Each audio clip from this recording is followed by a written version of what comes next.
In this video, I'll show you how to use slugs in your email addresses to unlock powerful automations.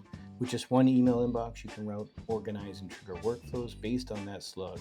It's a simple trick that opens up a lot of possibilities, so let's dive in.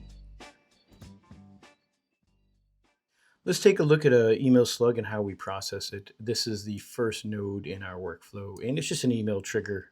It just checks the email box every so many seconds. And when it does, we get the email, and then this is pinned, so that means I've saved it from before, and we see that an email was to this box. Now, obviously it's not example.com, but in this case it will be. And it's checking the example.com email box, and it's for project@example.com. But for whatever reason, emails allow this, a plus sign with anything after. It could be plus invoice, plus recipe, plus scrape. Like it could be anything that represents an action or a key or value. In my case, it's going to represent a certain project, so we can organize the data around that project. So when this email comes in with that slug, we then check if it has a slug, if it has a slug, if it has a plus sign, it's our email. And then we move on to the next step. So in that next step, we just grab the slug from that string quite easily. Again, AI did this for me. I just said, hey, I want the characters between the plus and the @ sign. And it did some string magic here to say, sure, here's what we want to do. And then we get the slug. And from here, we find the project ID, which is just a slug, and then we search for that.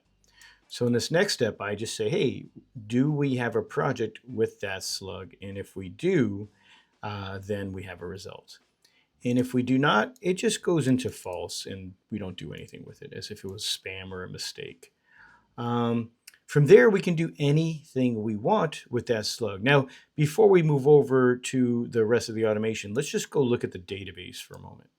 So if we go to our database, in this case, I'm using Superbase, it's Postgres, and I go look at the definition, we see we have just your normal slug or text column.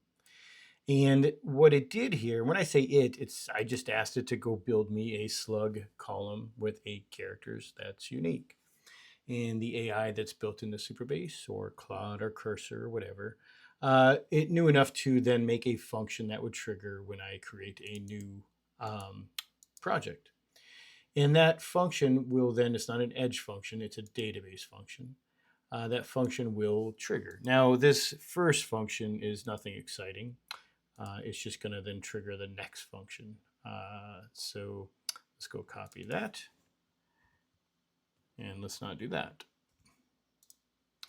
And if we look for this one, we will see that it has an edit. Now, note the edit function with Assistant. Like, you get a lot of help here and obviously anywhere nowadays with AI.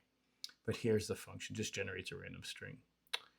But at this point, we have now a table that has a slug that we can use when we search. And it's really that simple to use that slug. All right, so now when someone sends that project an email, it will go through and get to the N8N that we have set up to go. And when it comes in, as we saw earlier, in my case, I create a chat. And that chat is just like when we chat with any AI, it just creates a row in a table called chat. And then we just grab some fields from it so we can merge them. Nothing really important to this actual demo, but here's what I want to show you. Is the agent then has all these tools, so it can take a moment to say, here's some information about this project that the slug is related to.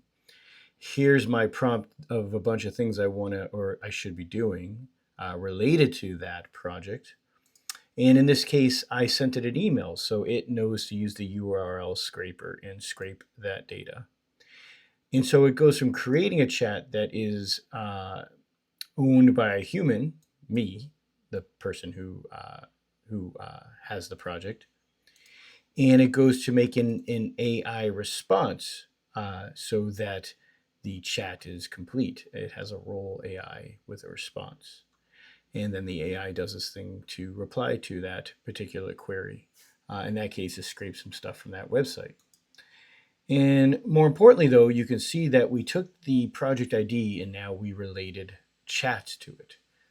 Anything we want, really. So if we look here at chat data, we can see that there's